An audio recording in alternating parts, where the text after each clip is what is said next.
Naimbag ni Aldo Kenyayo aming kakabsat, magandang araw po. Welcome sa Usapang Tito Manny.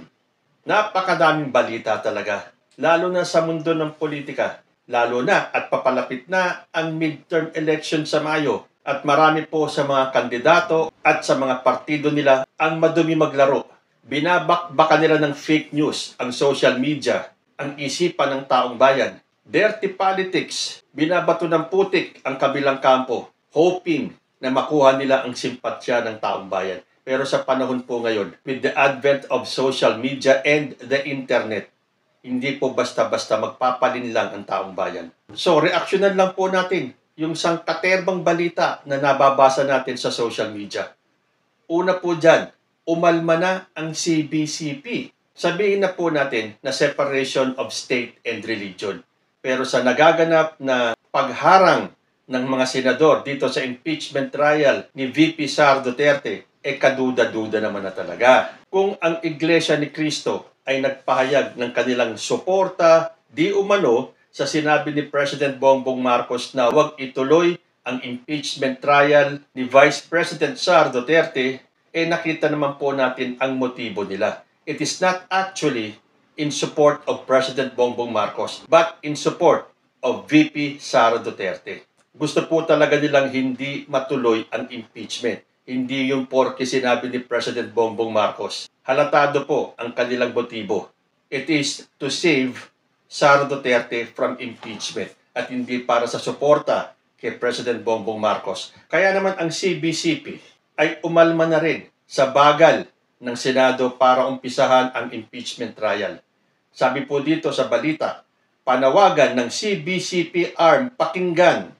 Mga senador, hinimok na bigyang prioridad impeachment ni VP Sara. Sabi pa sa balita sa GMA News, religious leaders led by the Catholic clergy and families of the victims of drug war killings during the Duterte administration burn dry palm leaves, which they say signify the 7 sins of the Duterte family to the country. The People's Impeachment Movement called the activity as sunog sala kontra abo or abusive behavior and oppression. To call on the Senate to start the impeachment trial of VP Sara Duterte and justice for victims of drug war killings during President Rodrigo Duterte's term. Father Bong Sarabia and Father Flavi Villanueva, who aid families of drug war victims in seeking justice, say the group aims to gather 1 million signatures per month to convince the Senate to start the impeachment trial of VP Duterte immediately. Forthwith, agad-agad. Pero nakikita naman po natin kay Senate President Chis Escudero na hindi po siya magpapadala sa pressure. Naghahanap kasi siya ng pressure or clamor from other people. Ito na nga napakadami na po ang humihiling na umpisahan na agad ng impeachment trial na yan. Pero sa tingin po natin kasi, pinapaboran ni Chis Escudero yung mga pro-Duterte na senador, na mga re-electionist. Kasi nga naman, oras na maumpisahan yung impeachment trial at sila ay bumoto ng no for conviction, siguradong hindi na sila iboboto ng taong bayan. At yan ang ayaw nilang mangyari. So tanong nga ng iba sino ba talaga ang pinaglilingkuran ni Chis Escudero? And speaking of sa nalalapit na eleksyon, meron po akong natatanggap na mga comments. Naglalabas po ako time and again ng mga senatorial survey galing sa iba't ibang survey firms. At doon po sa mga survey na yon, consistently nasa top 5 si Erwin Tulfo at si Ben Tulfo. Ang comment sa akin ng mga netizens ay wag na daw dapat isama ang pangalan ni Erwin Tulfo at ni Ben Tulfo dahil disqualified naman na sila ng COMELEC.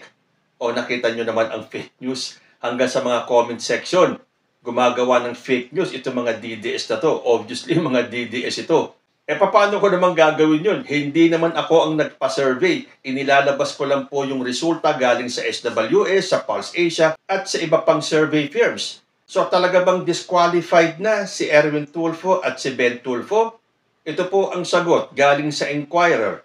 COMELEC dismisses disqualification case versus Tulfo brothers and kin. The Commission on Elections or yung COMELEC has dismissed the disqualification case for the 2025 elections filed against senatorial candidates Ben and Erwin Tulfo and 3 other members of the Tulfo clan.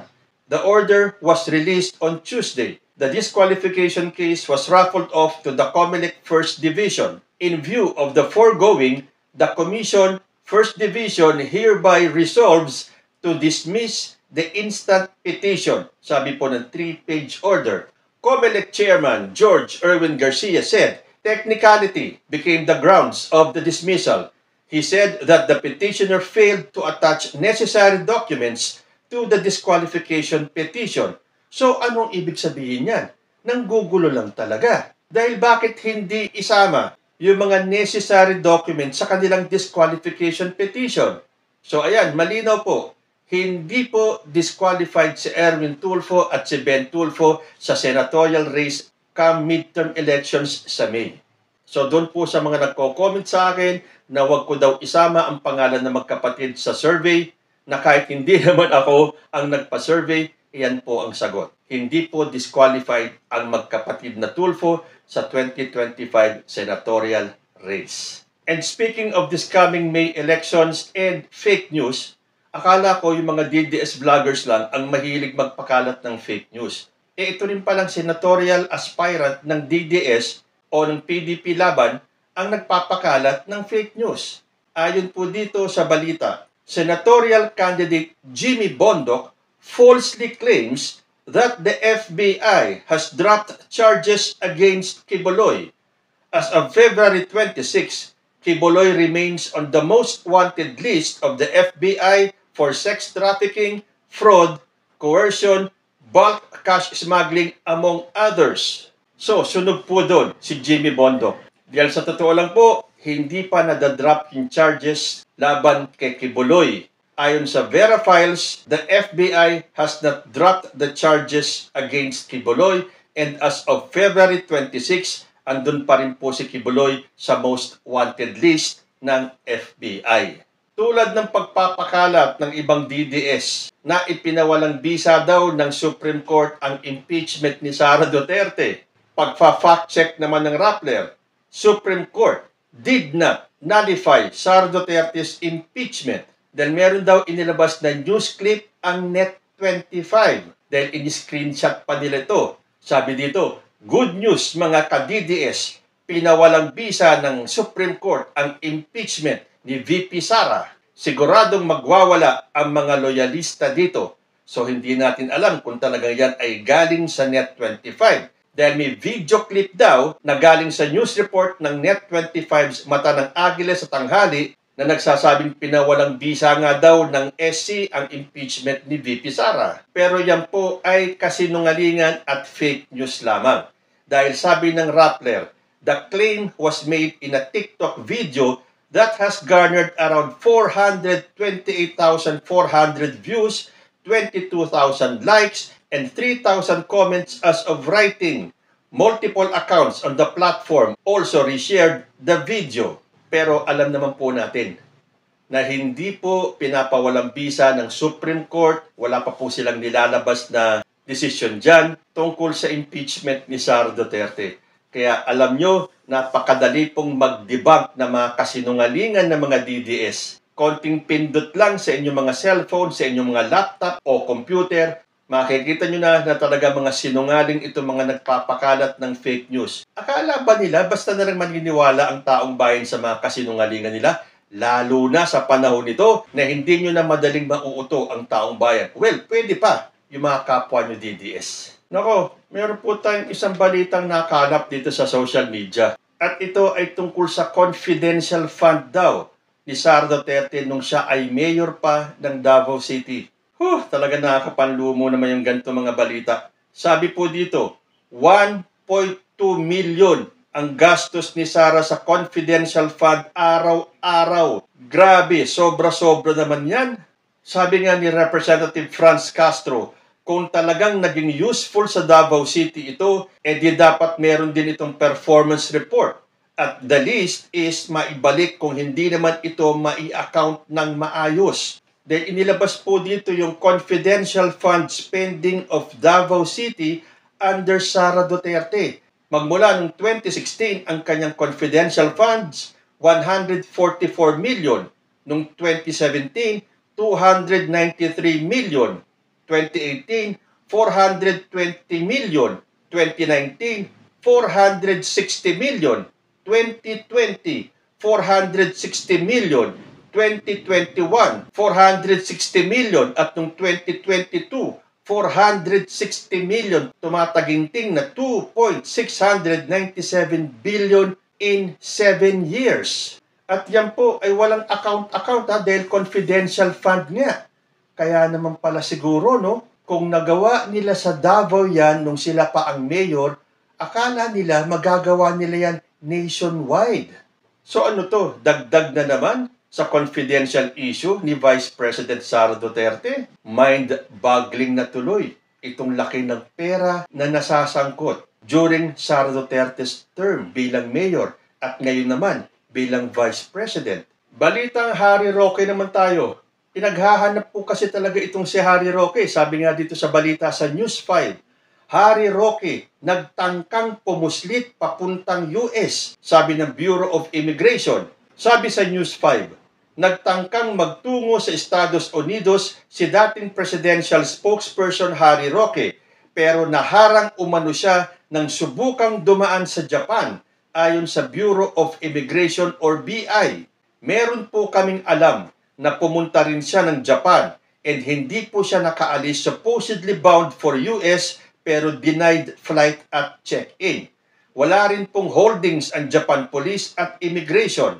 After that, wala na po kaming information. Saad ni Fortunato Manahan Jr., ang Chief ng Intelligence Division ng BI. Kinumpirma ng BI sa pagdinig sa Senate Committee on Justice and Human Rights na namataan din si Roque, pati ang kanyang asawa sa Dubai at Singapore. Wala pang karagdagang impormasyon ang ahensya sa kasalukuyang kinaroroonan ni Roque. Kawawa din naman talaga ang mga taong nagtatago, ano? Imbis na harapin ang kanilang asunto or kaso para mabigyan sila ng tsansa na ipagtanggol ang sarili nila, mas gugustuhin pa nila na maging fugitive, yung palipat-lipat ng bahay ng kinaroroonan para hindi sila matimbog. Pero pasasaan ba? At babagsak din sa kamay ng otoridad itong si Harry Roque. Kasi nga, nagtatanong na si Senator Risa Hontiveros. Sa isang public hearing, kinwestiyon ni Senator Risa Hontiveros ang whereabouts ni Harry Roque. Sabi niya, and where, for God's sake, is Harry Roque? Bakit parang libre na lang siya mag-post ng kung ano-ano sa social media na parang kinukutya pa ang administrasyon at mga otoridad natin while avoiding arrest for charges of human trafficking? Sabi pa ni Hontiveros, according to my sources, Harry Roque flew into Shanghai from Dubai on December 8, 2024, stayed in Shanghai for just 1 day, and then flew out to the casino city of Macau. Sino kaya ang tumutulong sa kanya? Well, your guess is as good as mine. Pero dapat siguro magpakitang gilas naman ang ating mga otoridad na mamataan pala kung saan-saan. Pero bakit hindi mahuli-huli? Oy, nakita niyo ba yung bagong pakulo ng China na inaangkin nila ang Palawan? Sabi po dito, Palawan is ours. Kumakalat po yan sa social media sa mainland China. Isang nakababahalang social media post ang di umano'y kumakalat ngayon sa mainland China kung saan sinasabi na ang isla ng Palawan ay bahagi ng kanilang teritoryo base sa historical data ng bansa. Ito talaga mga inchik na to. Gusto talagang sakupin ang Pilipinas. Inaangkin na nga ang West Philippine Sea. Ngayon naman, Palawan kanila daw, ayon daw sa kanilang historical data. Ano naman kaya ang masasabi ng mga pro-China senators natin? Meron bang statement galing kay Sara Duterte o kay dating Pangulong Rodrigo Duterte? O baka naman sa loob-loob nila kung sino man itong mga pro-China na to, na unti-unti nang sinasakop ng China ang Pilipinas sa pag-angkin ng ating mga ari-arian. Gumising po kayo, lalo na yung mga tumatakbong senador sa midterm elections sa Mayo. Meron ba silang pahayag tungkol dito sa pag-aangkin ng China sa Palawan? Kaya sa darating na eleksyon, wag na wag pong iboboto ang mga pro-China. At kapag sila ang nakaupo, baka mas mapadali ang pag-angkin ng China sa Pilipinas. Baka pagtagal-tagal sabihin nila na ayon sa kanilang historical data, sila ang may-ari ng buong Pilipinas. Usapang eleksyon pa rin, meron pong bagong statement itong si Bato de la Rosa. Sabi niya, kung sakaling papalarin, ipa-file ko pa rin ulit kagaya itong walang kamatayang death penalty for high-level drug traffickers. Hindi makalusot-lusot dahil nga medyo controversial.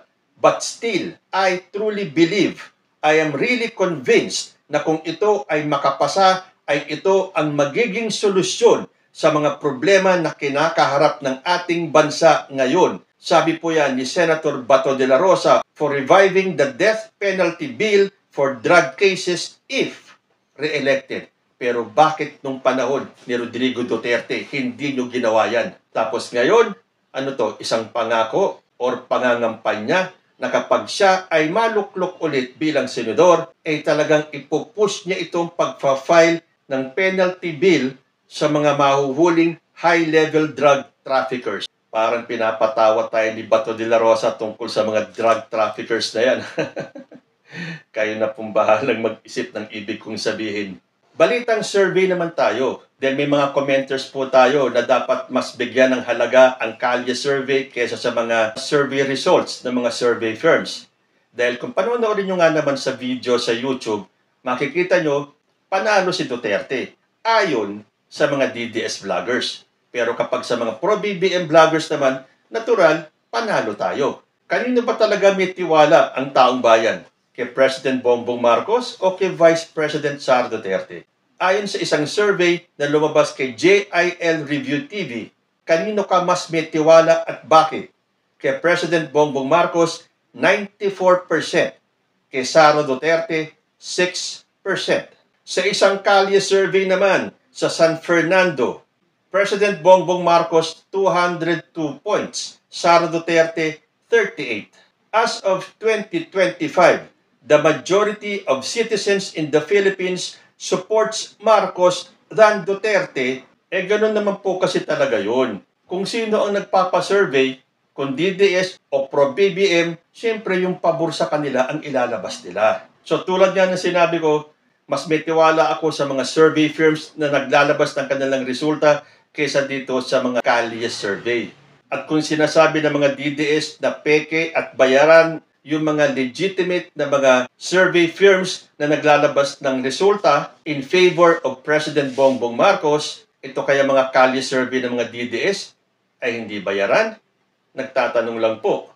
At ang akin pong panghuli, may hinihiling po si dating Pangulong Rodrigo Duterte sa mga botante hinggil sa pagboto sa mga kandidato ng PDP laban. Sabi po niya, hinihiling ko sa inyo, iboto nyo silang lahat kasi mga matitinong tao ito. At ito ang personal kong hiling para sa aking anak.